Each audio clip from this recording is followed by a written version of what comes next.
আসসালামু আলাইকুম। সকলে কেমন আছেন? নতুন একটা শাকভাজি করেছি, খুবই মজার ছিল। সেটাই আপনাদের সাথে শেয়ার করছি। প্রথমে দিয়ে দিচ্ছি পেঁয়াজ কুচি, কাঁচামরিচ কাটা, তেল দিয়ে একটু ভেজে নেব। এখন দিয়ে দিব কিছুটা রসুন বাটা দিয়ে একটু নেড়েচেড়ে ভেজে নেব। 1 মিনিট পর এখন দিয়ে দেব কিছুটা চিংড়ি মাছ। চিংড়ি মাছটা দেওয়ার পর আবার একটু ভেজে নেব। আমি এর আগে এভাবে কখনোই শাকভাজি খাইনি। এখন দিয়ে দিচ্ছি 1/2 টেবিল চামচ হলুদের গুঁড়া, কিছুটা মরিচের গুঁড়ো। এর আগেও কাঁচামরিচ দেওয়া হয়েছে, তাই একটু ঝালটা বুঝে শুনে দেবেন, যে যেমন খান।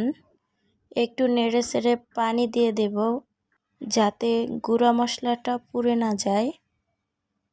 একটু কষিয়ে নেব।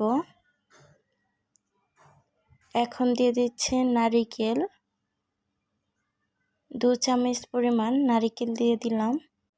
নারিকেলটা দেওয়ার পর মশলাটা কষিয়ে এই পর্যায়ে নিয়ে আসতে হবে।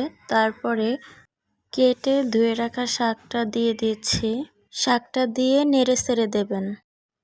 এটা হচ্ছে ডাঁটা শাক। আপনারা যে কোনো শাক দিয়ে এভাবে এই একই প্রসেসে রান্না করতে পারেন, খুবই মজার। ট্রাই করে দেখবেন। পানিটা শুকিয়ে একদম ঝরঝরা করে শুকিয়ে নিতে হবে।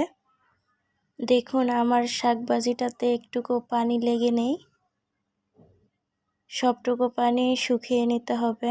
ভিডিওটি ভালো লাগলে সাপোর্ট করো। এই তো আমার শাকভাজিটা রেডি।